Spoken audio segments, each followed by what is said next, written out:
Hello and welcome to the SAT Standard School Day Training. You should all have a testing manual like this in your mailbox, or it's also available on the staff website. If you haven't accessed it yet or don't have it, please pause this. It would be best if you have this in front of you while I go through this training. I also suggest having a highlighter and a pen.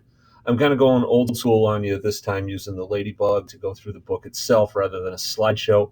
Thought that might be more effective in terms of seeing everything. I've also cut up the manual itself, taken some pages out, and put them in a logical order as opposed to the order that the College Board sometimes puts them in, which has you jumping around from section to section. So let's go ahead and get started. So on this first page, when you open it up, you're going to see before, during, and after the test. Those are the three sections that we're going to talk about and go through. I do want to make sure you see the section here on standardized testing and the idea that these are uniform procedures, so it's very important that you follow them exactly as they're written. This is what you're responsible for as a proctor. Really, everything that happens in that room, you're going to account for the materials, you're going to conduct the testing, you're going to make sure everything is done properly. We are giving the SAT with essay. That's what all the students will be taking. On the day of the exam, next Wednesday, the 23rd, you will pick up the materials in the small gym. We ask that you pick those up by 7:10 a.m. We'll be in there earlier with them, but you're going to need to be in the room. Students are going to need to be allowed into the room by 7:20 so we can get going with the testing. This is a breakdown of what the test includes: evidence-based reading and writing, math, and the essay, along with the time of each of the tests. We'll go into that a little bit more detail as we go through this. There is a testing room materials report form that is on the back cover of the manual. There's an example there. We'll hit it when we get to that part. There's also going to be an actual copy of that in your testing box that you will pick up.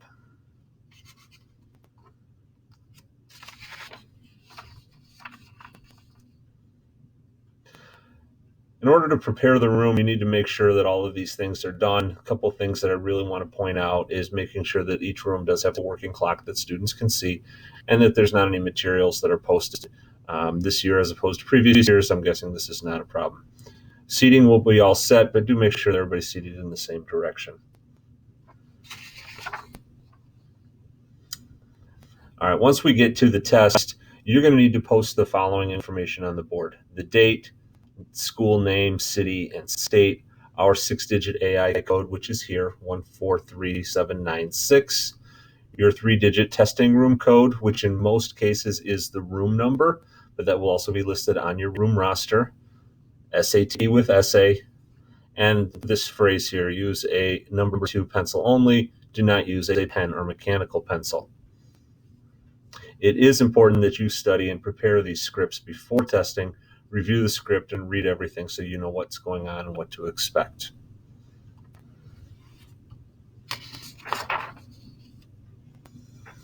You are responsible for accounting for the materials. The things you will receive will be a room roster, the materials report from that I referenced before, multiple choice and essay books, answer sheets, student answer instructions. We'll also provide you with some pencils along with some other materials as well. It's important that you count all of the materials that you receive right when you receive them to make sure that you have everything that we say that you have, and make sure you let us know if anything's missing so we can get that taken care of before you leave the small gym. You will all be using for standard testing books with a purple cover. If you have any that are blue, those are going to be wrong. Those are for some accommodated testing, so you're going to make sure you get the right test books. Within the standard testing room, we're going to admit students one at a time. We're going to need to make sure you check IDs, because unlike previous years, you are not going to have a room full of students that you know. We have assigned them alphabetically. So you're going to need to check IDs. You're going to need to have them seated. As we have done in previous years, you will have cards with their name on it. You should lay out on the desks prior to their arrival so that they will know where to be seated. You're going to put a P for everyone who is there.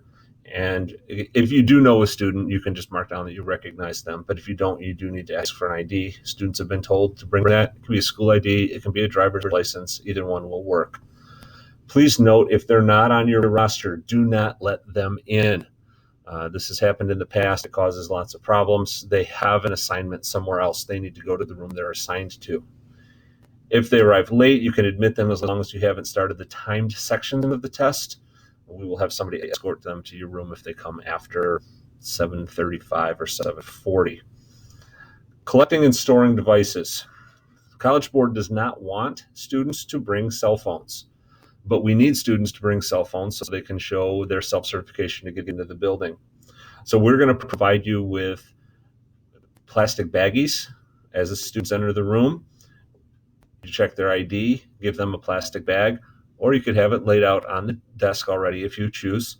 You're going to have to put their cell phone, and if they have any wearable technology, smartwatch or anything like that, in the plastic bag, along with their ID so we can identify who it belongs to.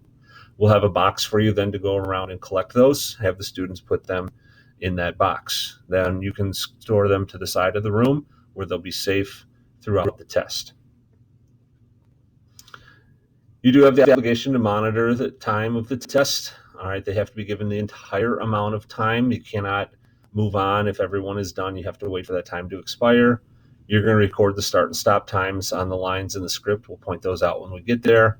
Announce times as you're told. Make sure that the seating chart on the back is also completed. We will give you a copy of that as well. You walk around the room. You're going to monitor the breaks, post break times on the board as well. During the breaks, students are not allowed to access their phones. Eating and drinking. Students may eat or drink during their breaks, but they cannot eat or drink in the room because they cannot take their masks off.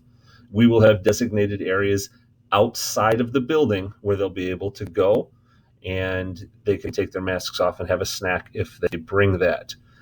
More information will be provided in the room boxes about that because it will be a different location for different rooms so that they have a shorter distance to travel. During the breaks, if they need to go to the restroom, they can, but they should be going one at a time and they should be supervised.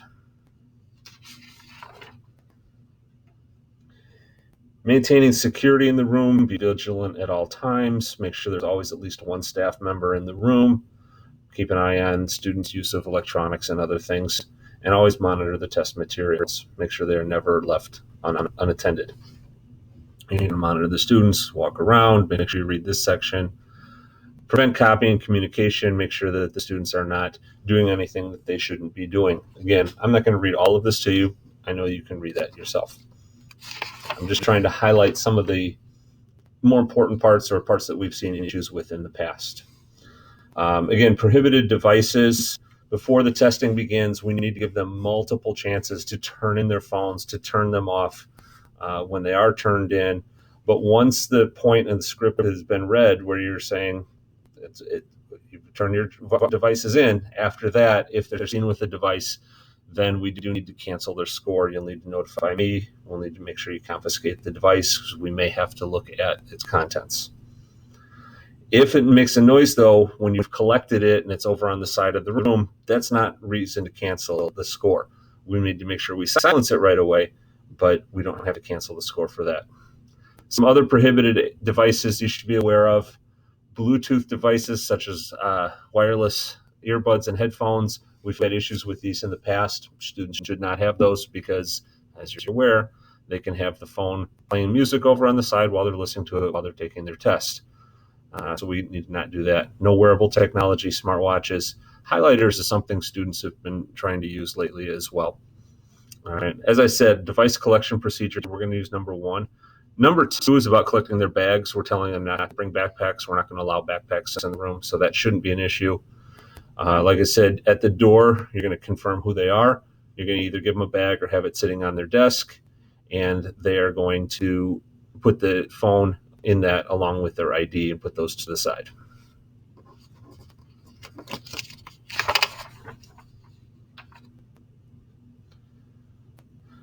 If you have any students with medical devices, we'll make sure that they follow this instruction, and you'll be notified as well. Calculators, students can answer all questions without a calculator. They should have the ability to do that. They have to provide their own. We do not have enough calculators to provide those. If you want to know what's acceptable, you can look on page 38 of this manual and get that.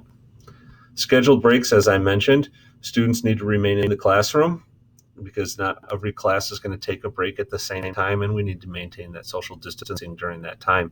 Masks will need to stay on. They should remain quiet because other rooms might be testing still, as everyone won't take the break at the same time. Restroom, they must be supervised. There's 2 supervisors in every room, so if you're coming up time for a break, it's a good time to get a hold of your partner, have them come, and there can be 2 people in the room during the break, one to escort students, one to stay with the tests, or there will also be somebody in the hall monitoring that and helping with that as well. And again, as I mentioned, snacks will be in a designated area outside. We'll provide more information for that. Unscheduled breaks, so if a student wants to take a break during the test, they need to use the restroom or something along those lines, that's fine, but the clock doesn't stop. Again, they need to be escorted. You need to collect their materials and make sure that they're not doing anything like accessing a cell phone or something like that while they're on their break. And now we get to the script. You can go ahead and begin whenever your room is ready to start. You do not have to wait till a certain time. We have provided access to a timing chart on the staff website, but you don't have to wait till that time. If you get through the beginning part faster because you have less students in your room, then you can go ahead and start earlier. That way you don't have to rush through any sections during the test. You'll have more time at the end for students to fill out some of the bubbles they have to fill out then.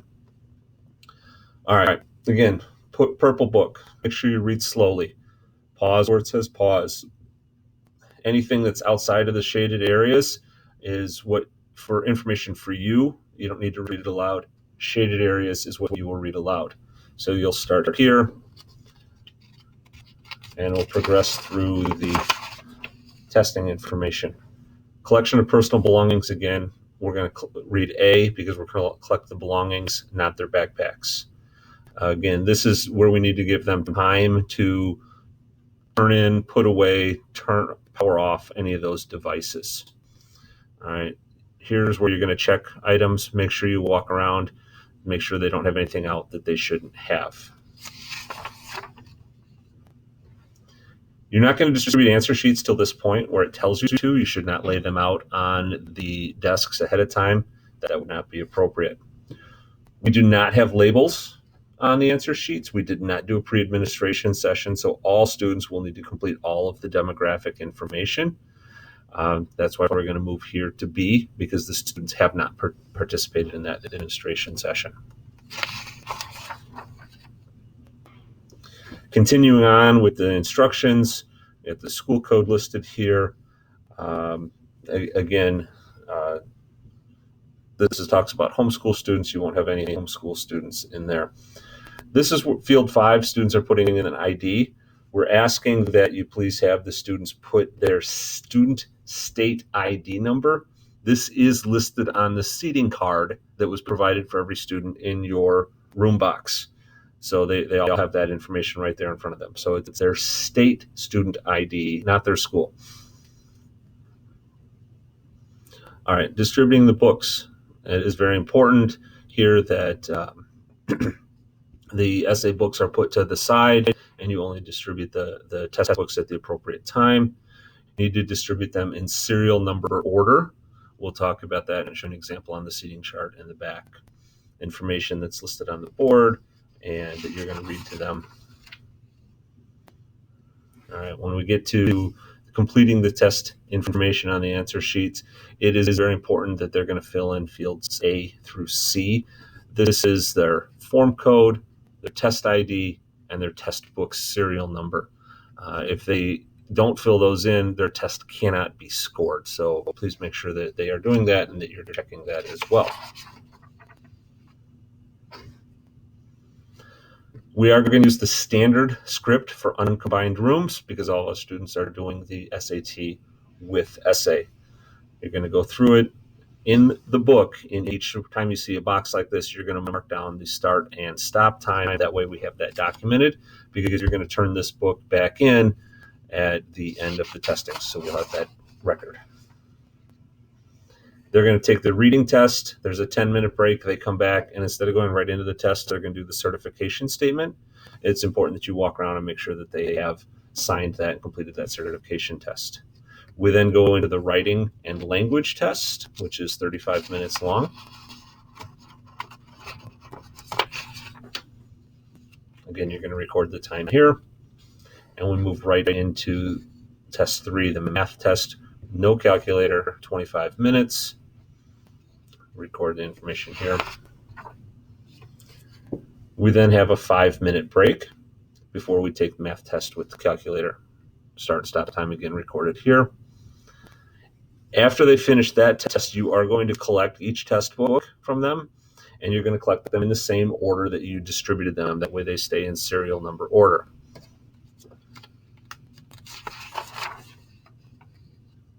So after section 4, everyone's taking the essay, so we will move to B.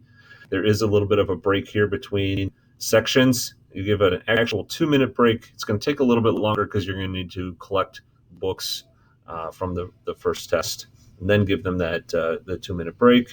We're going to go to the end of the essay test, which they have 50 minutes to do that. They do have to put an essay code on their answer sheet, so it's important that you check and make sure that they do that. They have to write their essays in the test book or the answer document, not on scratch paper. They shouldn't be using scratch paper for anything. There is an unlined planning page. It's important that they understand that that's planning only. Nothing there will be scored. Only the information on the lined pages will be scored. You continue the test and record it here. While they're taking the essay test, it's a good idea to check the books from the essay or the first portion. You can put those in serial order, make sure they're ready to go. When the testing is finished, you're going to read this information to them about a request to cancel test scores.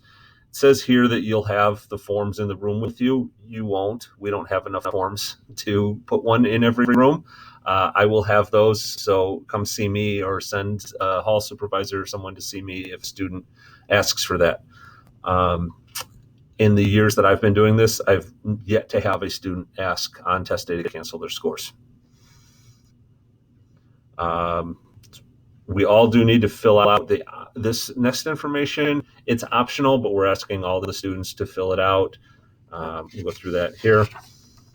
So this first part is going to be field 15. This is their 4 free score sends that they can send to the College Board. They can list up to 4 schools or scholarship organizations where they want this score to go. We suggest they do this because it saves them money. They don't have to send this from the College Board site, and it's going to take a little bit of time for them to search through and find the schools they want in the book, but the test is over now. You should have plenty of time to do that. You're then going to proceed to page 28, which is the collection. We're going to leave questions 16 through 39 blank.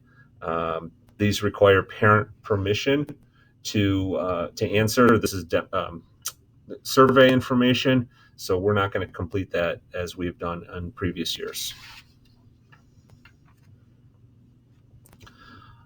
When you collect the answer sheets, you need to make sure that students have completed all the information on the front, fields 1 through 9.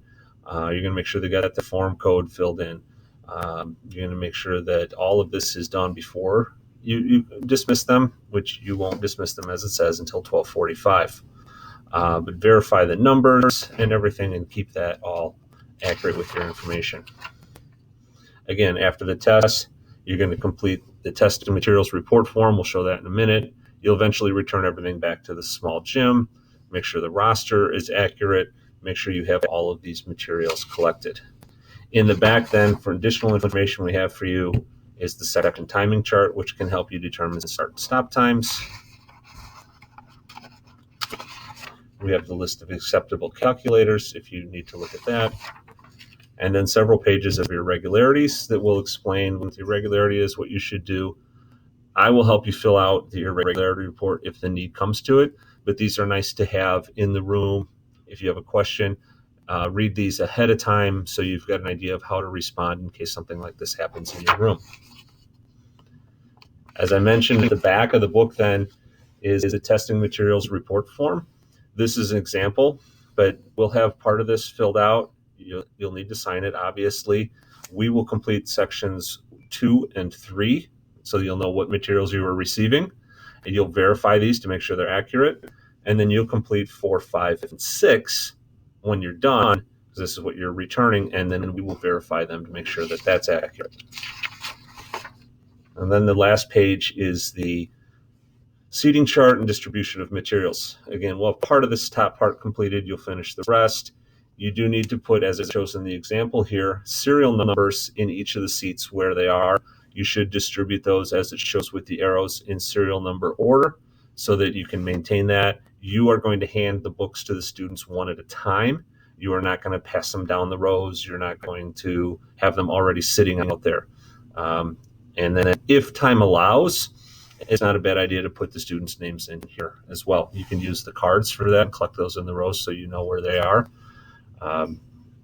When you are done with this, what I'm going to ask you to do is take the survey, verifying that you have completed this. We will have some information sessions available as well so that you can get your questions answered if you have any. Thank you for paying attention and for being dedicated to our students and doing this very professionally.